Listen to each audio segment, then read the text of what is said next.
Yun sa pagpanguyab ni Inday daw. Niingon sa daw nga, I love you daw. Ikaw daw sugo.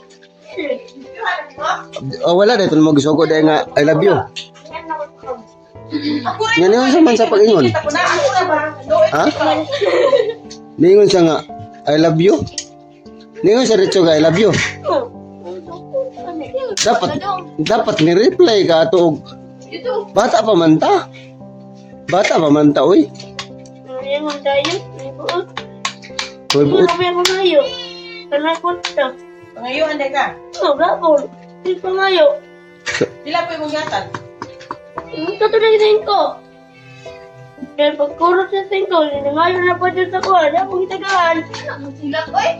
Yan karang magingay na siya. Pero wala ka na higugma atong bayhana. Wala. Sino na siya sa kuha?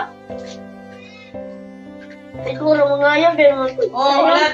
Tingali o ka nang naluoy lang si Inday si Mua para nakay uyab siya na uyab para si Mua.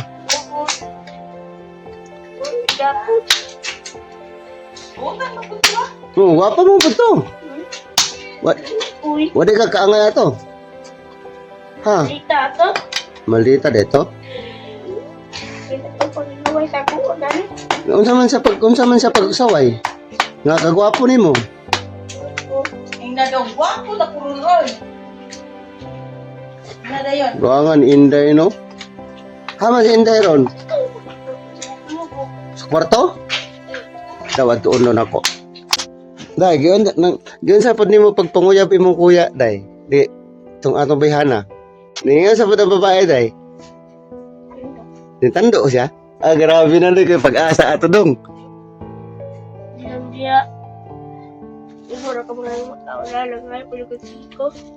Lari, tagaan ka. Parang tuloy nga na ka sa kuha ka. Yaga-yaga ka sa dagko. Adi man to yaga-yaga agad ka nang naluoy raman sa simo kay wa pa kay uyab day no. Uy. Bata ko di tayo, wala na. Kita na kuya.